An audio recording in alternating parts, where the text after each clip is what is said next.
நீங்கள் தான் என் மனசுக்குள்ளே இருந்த அந்த வெற்றி, நான் விரும்பின வெற்றியும் நீங்கள் தான், இந்த வெற்றியும் நீங்கள் தான், எல்லாமே நீங்கள் தான் அப்படின்னு சொன்னோன்னே சந்தோஷமாயிட்டார் வெற்றி. அப்புறமா அவங்க கையில் இந்த புக்கே வாங்கி ஒரு முட்டி போட்டு ஐ லவ் யூ மேடம் அப்படின்ற மாதிரி சொல்கிறாங்க. அப்புறம் அவங்களும் புக்கே வாங்கி அப்படியே சந்தோஷமாக வந்துட்டு அப்புறம் வெற்றி வந்துட்டு துளசியை கட்டி பிடிச்சிக்கிறாரு. அப்படியே எல்லாம் சந்தோஷமாயிடுறாங்க. ஒரு பக்கம் அப்படியே பேசி சந்தோஷப்பட்டுக்கிட்டு அங்கேருந்து கிளம்பி வராங்க. இங்கே பார்த்திங்கன்னா கதிர் வந்துட்டு ரூமை டெக்கரேட் பண்ணிகிட்ருக்காரு. மீனாட்சி வந்து பார்த்துட்டு எதுக்கு இப்படி பண்ணிகிட்ருக்கீங்க சொல்லி கேட்க, என் தம்பி வந்துட்டு அவங்க பொண்டாட்டியோடு சேர்ந்துட்டா, அதனால சந்தோஷமாக இருக்கணும்ல, அதுக்காக தான் இதெல்லாம் ரெடி பண்ணுறேன் அப்படின்னு சொல்கிறாங்க.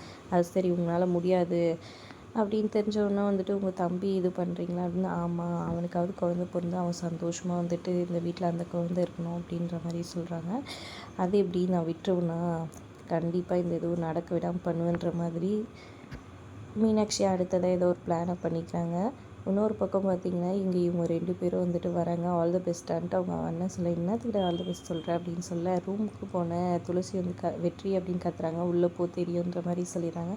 உள்ளே போனால் பெட்டெல்லாம் ஃபுல்லாக வந்துட்டு டெக்கரேஷன் பண்ணியிருக்குது. பார்த்தோன்னா அப்படியே சந்தோஷமாயிடுறாரு வெற்றி.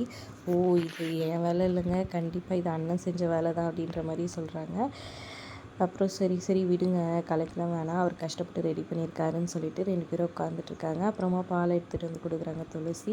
இவர் ஃபுல்லாக மடக்குன்னு பசி எடுத்துச்சுங்க, சாரிங்கன்னு சொல்லிட்டு ஃபுல்லாக குடிச்சு முடிச்சிடுறாரு. சரி உட்காருங்க, இதெல்லாம் வந்துட்டு நடக்கிறதுக்கு முன்னாடி மனசு ஒத்து போகணும்.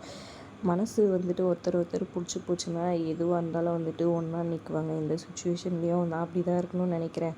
நம்ம ஒருத்தர் பேசி நம்ம ஒருத்தர் புரிஞ்சுக்கலாம் அப்படின்னு சொல்ல அப்படின்ற மாதிரி புலம்பிக்கிட்டே வெட்டி சரிங்க மேடம் அப்படின்னு சொல்லிடுறாங்க. அப்புறம் ராத்திரி பூரா 2 பேரும் மாறி பேசிக்கிட்டு இங்கே உட்காந்து பேசுகிறது, அங்கே உட்காந்து பேசுகிறது, அப்படி இப்படின்னு பேசிகிட்டே இருக்காங்க. அப்புறம் விடிஞ்சே போயிடுது. சரி, நான் போய் குளிச்சுட்டு வரேன்னு சொல்லிட்டு துளசி அங்கேருந்து கிளம்பிடுறாங்க.